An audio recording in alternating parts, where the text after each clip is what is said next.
Don't wanna feel alone tonight.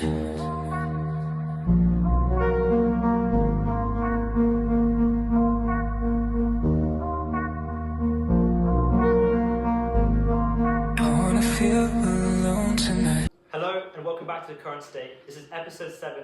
My name is Drew. I'm joined by Remy today. Remy, thank you so much for joining us. Carsten's fallen in unfortunately, so he's not with us today. My pleasure. But yeah, thank you again. And we're joined by Freya and Bhavisha. Thank you so much for coming on today. No problem. Yeah, we have some really interesting topics to discuss today. The budget as well as cancel culture on social media, which I'm really looking forward to. So yeah, let's get straight into it. We're going to start off with the budget, and it was a very interesting budget. A few interesting things that happened, such as OBR publishing it early, but we're going to look at the actual contents first. One of the most interesting things I found was the actual freezing of the tax thresholds. Wouldn't you say that's the case? Yeah, and what's interesting is that this is basically a tax rise without anyone admitting it. Because as wages increase due to inflation, more of our income starts falling into taxable bands, even though we're not actually rich in real terms. This is why it's called fiscal drag. It puts people into higher tax brackets just because prices are going up.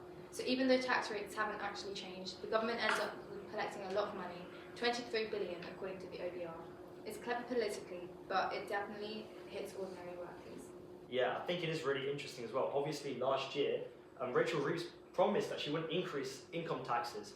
And she hasn't actually done it in this manifesto, but by freezing the tax thresholds and with people's income rising with inflation, of course they're going to fall into higher tax brackets, so they end up being taxed more than their income. So some people are actually unhappy with her because they feel like they've been lied to in a way. Wouldn't you say, Rachel? No, absolutely, and yeah, I think it's a really important point to make, which is that this budget was released in the wake of Rachel Reeves suggesting that she thought that she'd come to the conclusion that extending the threshold freeze would be actively hurting working people, and I think that's probably one of the reasons for a lot of the backlash that's come about as a result of the budget, particularly this aspect of the budget. I will push back a little bit. I think it's potentially, while I'm not necessarily a proponent of the budget as a whole, I think it might potentially be a softer way of sort of increasing tax revenue than new taxes on unpopular things, cutting social services. But it is sleazy, absolutely. It is sleazy, and it does disproportionately affect, the more modest earners in society. Yeah. So, yeah, absolutely. And with Labour, of course, being seen as a more left-wing party, I mean, the Green Party, for example, has accused this of a sign that Labour's maybe shifting more towards a centrist point of view, more than anything, where they're maybe affecting the working people more than they have in previous times when they've been in power. So, what do you think about that, Remy? I think Labour have been fairly central for quite an extended period of time now. I mean, you think about figures such as Jeremy Corbyn, who unfortunately he never served a term as Prime Minister. But I think certainly its leaders of late, I think they have sort of pitched themselves fairly central, centre-right at times, centre-left at times. I think certainly in terms of policies, I do agree that this budget that's recently been released does indicate that they are more leaning more centre-left than further left, which is what I think some people were hoping. Yeah, and there's also going to be some other things came out of the manifesto that have upset a few people, such as a tax on sugary drinks. Do you have anything to add on that? So the government have lowered the threshold from 5 grams to 4.5 grams of sugar per 100 millilitres, and they're also introducing taxes on new drinks such as milkshakes and lattes, which could be very beneficial for the government, especially since it's predicted to save £1 billion in the NHS. So that will reduce the strain on the NHS. Yeah, no, definitely. And there's also more money the government will also generate because more drinks will now fall within that 4.5 gram limit, which means that they'll get more money to help close that deficit of them. Moving on now, I'm going to talk about council tax, which is another really interesting thing that's come out. Would you say, Remy? Absolutely. High value council tax surcharge. It's a tax charge which has been introduced, which the government planned to introduce from April 2028. It applies at a flat rate of 2,500 years per year on properties valued between 2 million and rising to about £7,500 a year for properties valued at over 5 million in value. Yeah, that's definitely very interesting. Anything to add on to that? Yeah, and this really plays into the narrative of taxing the rich, which always sounds popular. But when you look at the numbers, it's tiny. It's only expected to raise around 0.4 billion a year, which is nothing compared to the 23 billion from freezing tax threshold. So this measure looks bold, but it's more symbolic than financially meaningful. It lets the government say they're targeting wealth, but most of the burden still falls on normal taxpayers. Yes, no, definitely. This kind of plays back into what we were talking about earlier. Maybe Labour is more centrist than we originally thought, and the people who voted Labour in as a left-wing party to help redistribute income may now look more towards parties like the Green Party, which is rising in popularity. And in the last polling, I think it went Reform, Green, so and the Labour Party. So this definitely does kind of point towards the rising extremism in the UK as well as in the whole of Europe. I think it's important not to get too caught up in sort of political categorization. This is left, this is right. I mean, if it's something that we want to do, I think this is probably more of a left-leaning policy position. As Bhavish has mentioned, it is an application of the tax wealth not work principles, of which there are many proponents. I find it to be a little bit of a misconception at the best of times because it is a surefire way to drive wealth generators out of the country, which is not a net benefit to the United Kingdom in the long term. But I think this is actually a sensible, practical and quite conservative application of the tax wealth not work principle. Definitely a step in the right direction.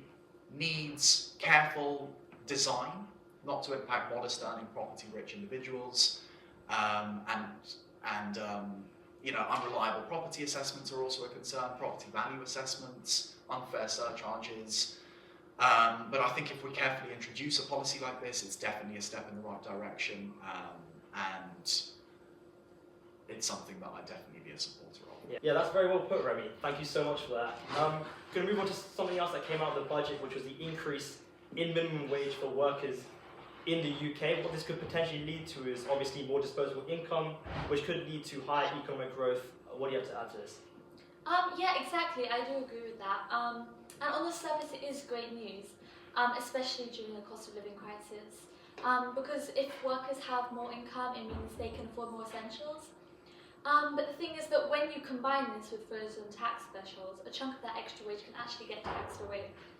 Because businesses also complain because wages are rising faster than productivity, so their costs go up without getting more output. So while it does help people day to day, it might squeeze employees and push on prices higher. And I think especially for, I think it's between 16 and 17-year-olds, it's only going up from £7.55 to £8, which isn't actually a big wage increase. Yeah, well, that's very, very cool put again. Thank you so much for that. And that's actually, I think that's completely right. Yeah. You know, it's a kind of smart thing by Labour in a way, because on the face of it, yes, increase in minimum wage, that's likely to gather larger support for the Labour Party.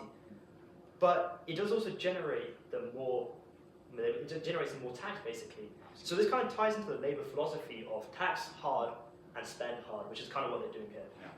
It's good politics. It's an example of very good politics, and good politics doesn't always necessarily not necessarily have any sort of positive effect on the population, on the electorate, which the Labour government are in situ to serve.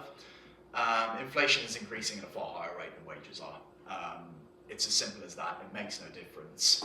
And as workers' wage increases, it tips them into a higher tax band, and their disposable income gets slashed, or potentially doesn't change at all. So I think it's a little bit of a cop-out, as Freya mentioned. On the surface, it looks great. It looks great, increasing the minimum wage, more money. Unfortunately, it's not as linear as that, and it is an example of very good politics, which will not positively impact us in the long run. Yeah, and then the final thing that really came out of the budget that stood out was the electric vehicle tax. So this was actually very interesting. And one of the main questions that came out of this was how is it going to be implemented? Because the way it's being taxed is it's I think 2p per kilometre or mile, 3p per kilometre or mile done. Was it kilometre or mile? 3p per mile. 3p per mile. So that's the tax. But how do you actually track the amount of miles that an electric vehicle user does?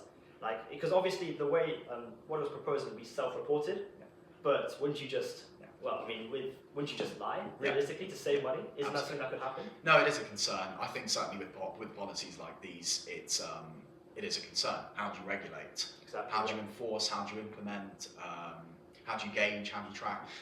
I think potentially beneficial if it works out. But with you, I share the same concerns, and I don't see how this this position is going to be carried out.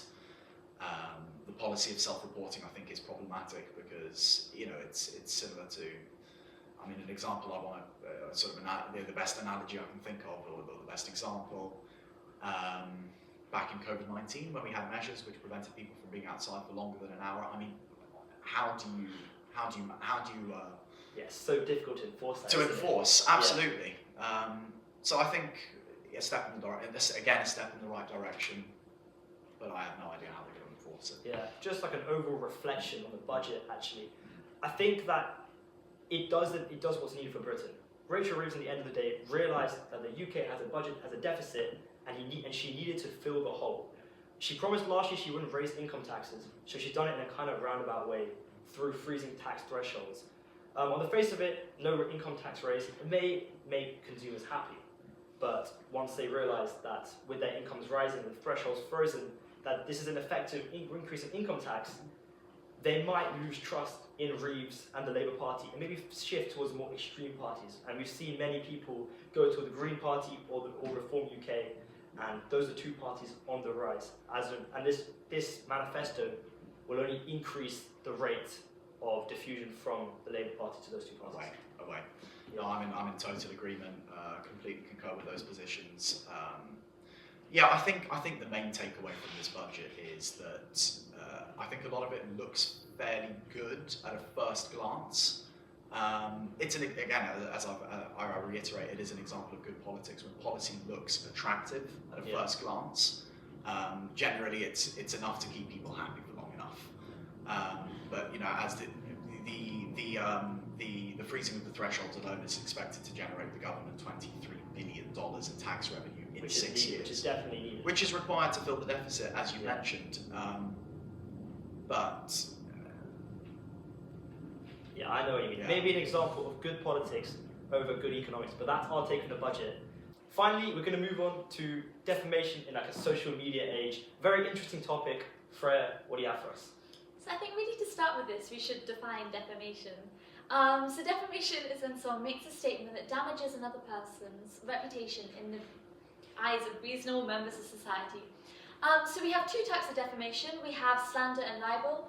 Slander is spoken defamatory statements, and libel applies a lot more to social media because it's defamatory statements in permanent form.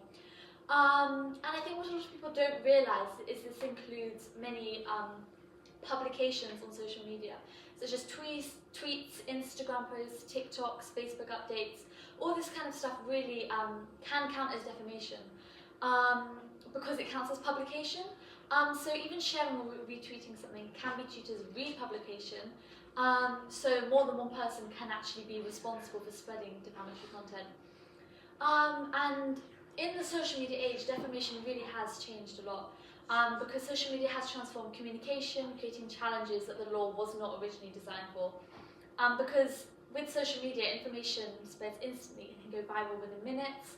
And we have many problems as anonymous users can make identification difficult. And even private group chats, such as the ones on WhatsApp, can count as publication. Yeah.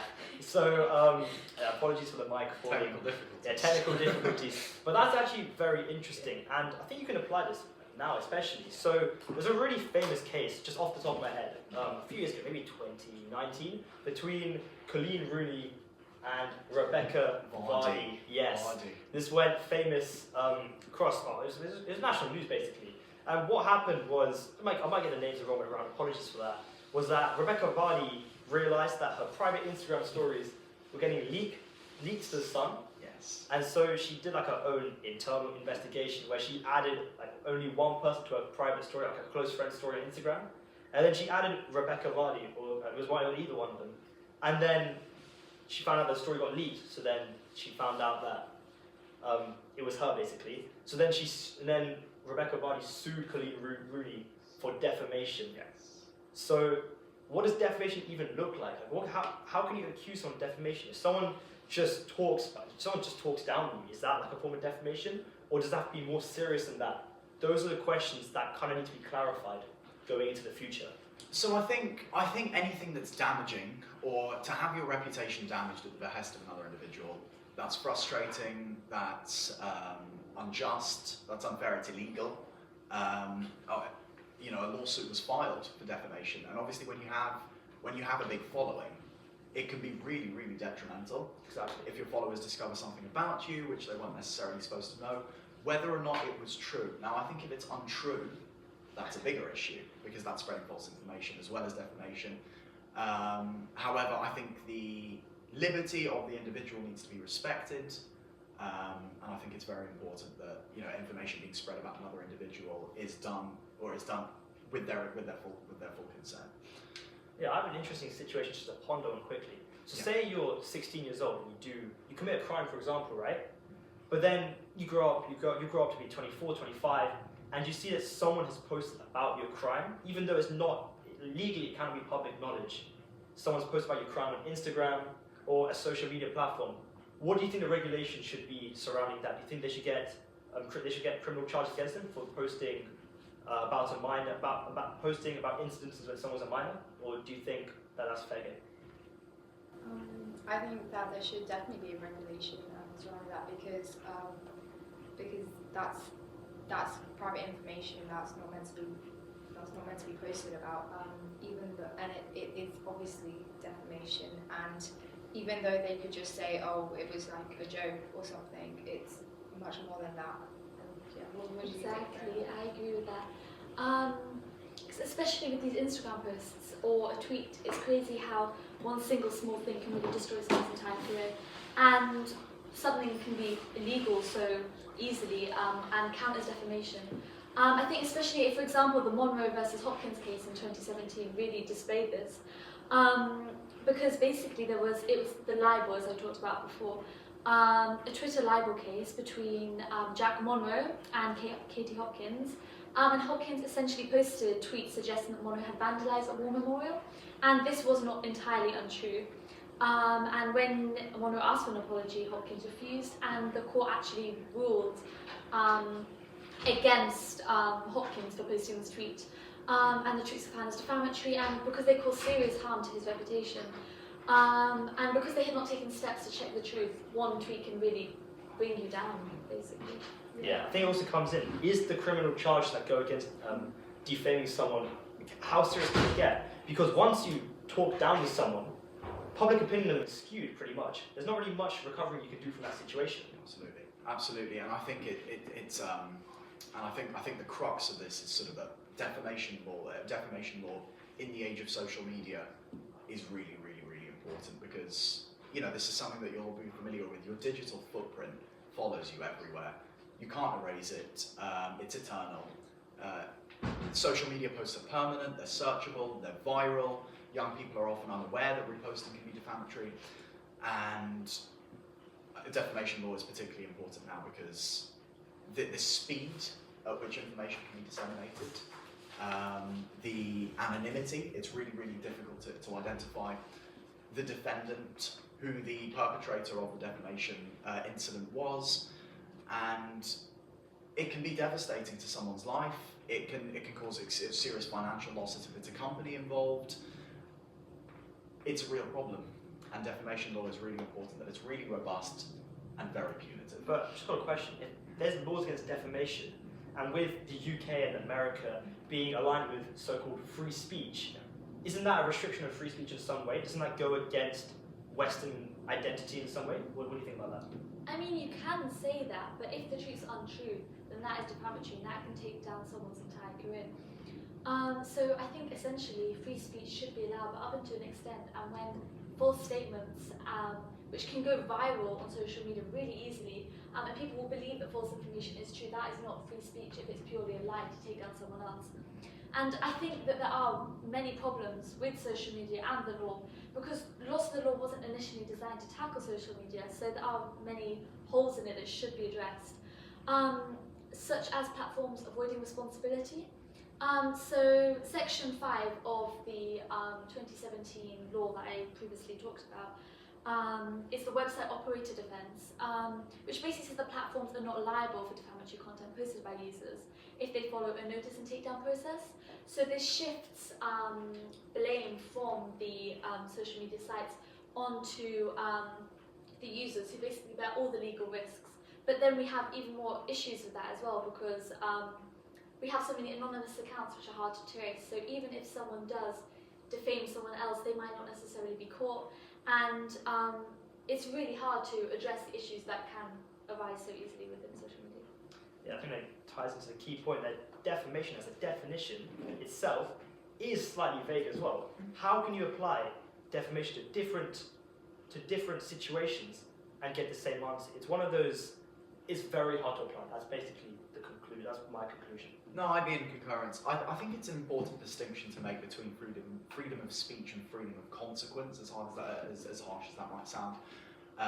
Freedom of speech is an important value, certainly in my view, and I think that's probably the majority position on that. But if you are saying something, if you're writing something, you're posting something online which is inciting of violence, which is defamatory, as we've explained, which is untrue, which can cause emotional despair, can cause financial loss if it's a company involved.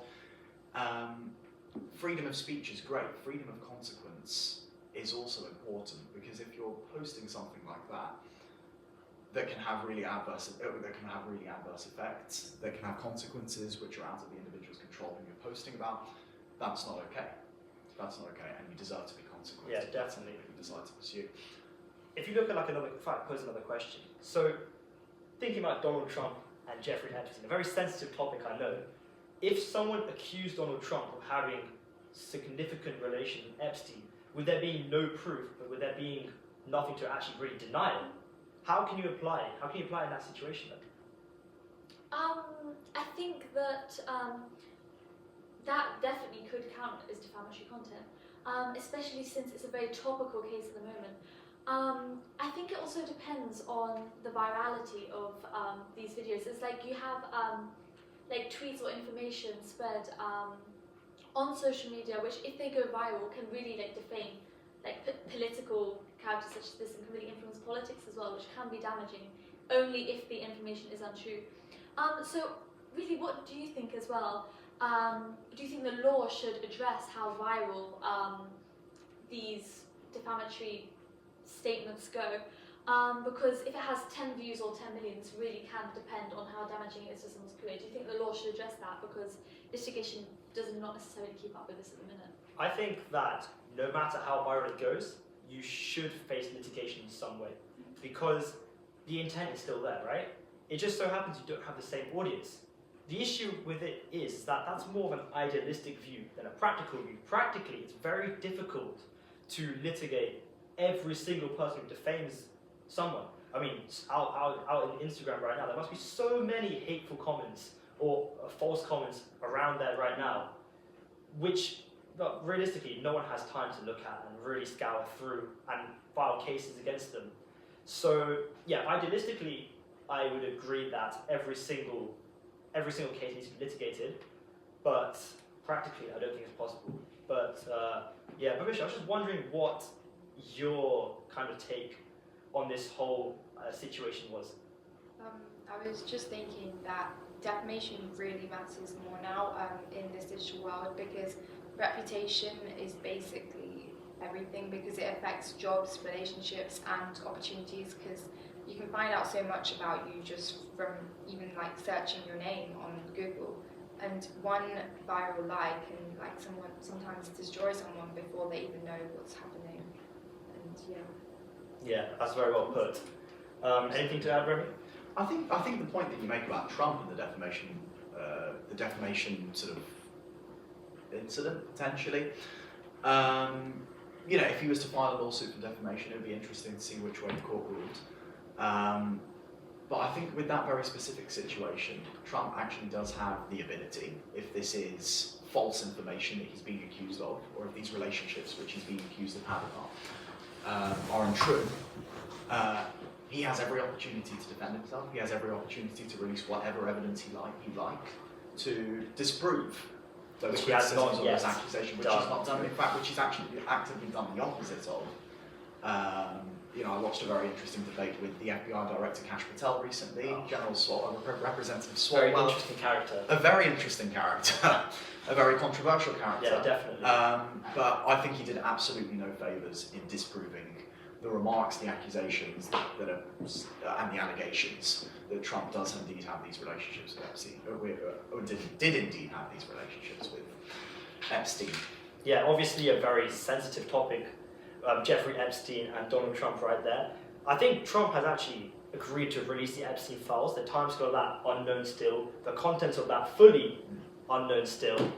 But Not yeah, been disclosed, and the accusations are going to keep coming thick and fast. exactly. And yeah, Trump needs to get that out there as soon as possible. He wants to protect his reputation. But I have to say, it's been a really interesting topic of discussion. So thank you so much for bringing it to us, and thank you so much for watching The Current State once again. Yeah, very interesting. Well, thanks to Remy again for filling in for Carsten, who was taken ill tragically today. But yeah, it was a great episode. Thank you, you two, for coming on as well. Thank really you for appreciate having it. us. Thank you.